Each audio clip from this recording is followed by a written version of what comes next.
Welcome back guys, Video Game Expert here, and today we're going to learn how to replace a dead battery in a Game Boy game. As always, all tools used will be linked in the video's description. Today we'll use a cloth, some rosin core solder, some rosin paste flux, some no clean wick, our replacement battery, a game bit screwdriver, a Q-tip if you don't want to use the cloth, isopropyl alcohol, and a soldering iron.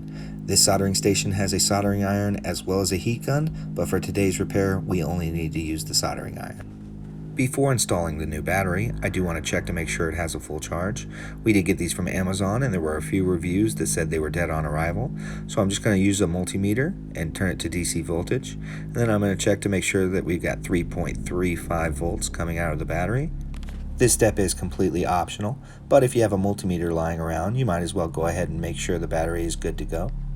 As you can see, we are getting the 3.35 volts needed from the battery, so we are ready to go ahead and install this. You'll know your Game Boy battery is dead when the game no longer allows you to save your game data. So let's go ahead and flip this over, grab our game bit screwdriver, and pop this screw out.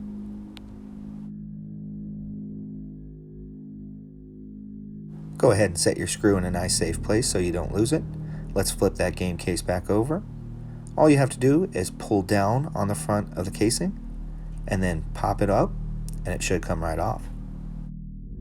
Go ahead and set that top shell to the side, grab the bottom casing and let the board fall right into your hand. Now that we have the board isolated, we can get to work. So we're going to be focusing on this portion of the board right here. This is the battery cell that needs to be removed. Rosin paste flux is what we're going to use in our first step to remove the battery. I use a Q-tip to apply it, and we're going to be putting some right here as well as right here. It doesn't need to be a lot, just a small amount will do it. I like to use this flux because it makes it easier to remove the old solder from the board, as you'll see in just a moment. Once again, we just add a small amount of the flux right on each solder pad, and that'll make it easier to remove that solder. Go ahead and grab your solder wick, or solder braid as it's also called, and we're going to go ahead and cut off a small portion of that. At this time, we'll also go ahead and turn on our soldering iron to 400 degrees Celsius. Once the soldering iron has reached the correct temperature, we're going to go ahead and take that solder wick and set it on top of that solder pad. From there, we're going to take the tip of our soldering iron and push it down on the pad. That will melt the solder and it will be absorbed by the wick. You don't have to worry about getting all the solder off that pad, as we will clean it up in just a moment. Let's just go ahead and drop the clean portion of the solder wick onto the bottom and repeat that same step.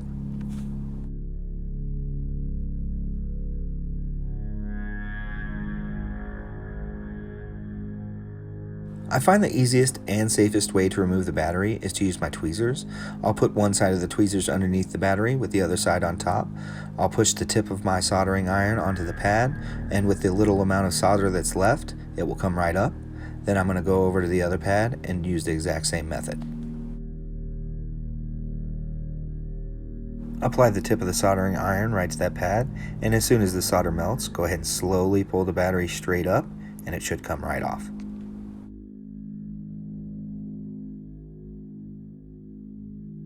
With that battery completely removed, we're going to go ahead and clean up those soldering pads. So go ahead and grab that solder wick from before.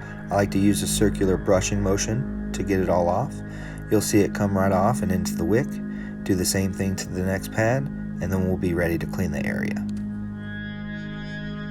Now we can go ahead and grab a Q-tip, apply a little isopropyl alcohol to the end, and just clean up each area where the solder pads are, getting away any flux that might have been left over.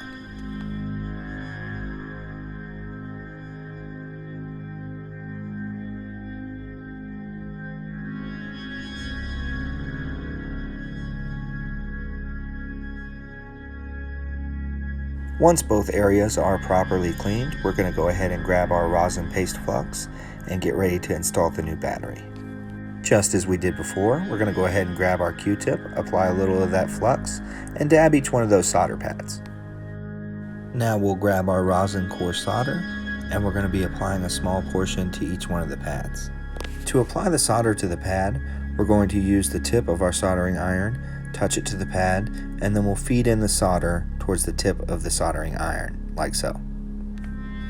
We don't need to add too much solder to each pad. Just go ahead and make sure that the entire surface of the pad is covered with solder, and you should be good.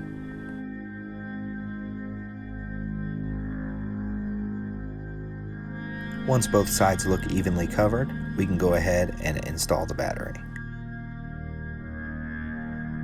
For this particular Game Boy game, we are going to be using a CR2025 battery, and what you want to do is make sure that those battery legs are aligned right over the solder pads.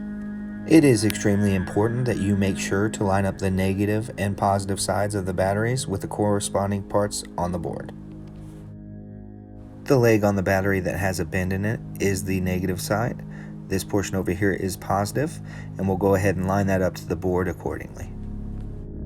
With the battery aligned correctly, we're going to go ahead and hold the battery down and just apply a little more flux to each one of these legs right over the solder pads.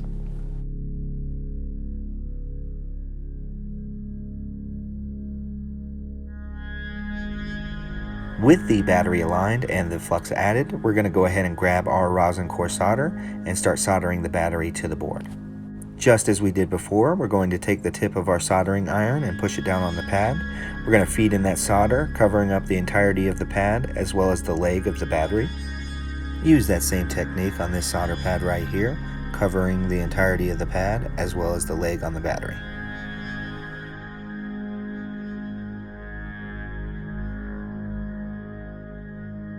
If either one of your pads needs more solder, go ahead and add that solder using the exact same method as before. Once you have the battery soldered to the board to your liking, go ahead and grab another Q-tip, apply some isopropyl alcohol, and clean off each one of those solder pads. Alright guys, we are now ready to reassemble and test, so go ahead and drop that board right into the back shell. Take that front shell, flip it over with the label facing you. To drop that top shell in, we're just going to leave a very small gap towards the top of the cartridge. Once it falls in, you're just going to push it straight up. From there, we'll flip the casing over and reapply that game bit screw.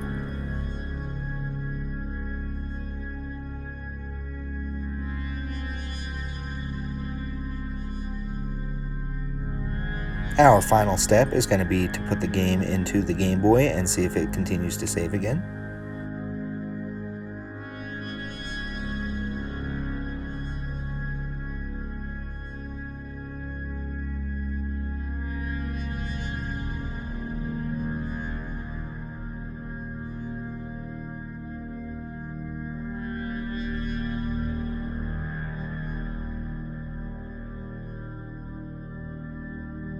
While we are all anxiously waiting to see if that battery is going to save, there has never been a better time to go ahead and click that like button. Make sure to comment down below any ideas you have for future videos that you want to see on the channel.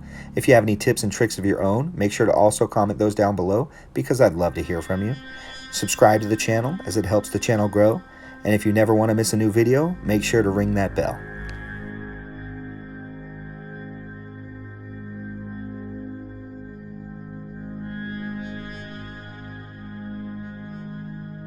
Shuh, as if it wasn't going to work. Alright guys, I hope this video was informational and helped you out in some way. Make sure you like, comment, subscribe, all that good stuff. And thanks for stopping by.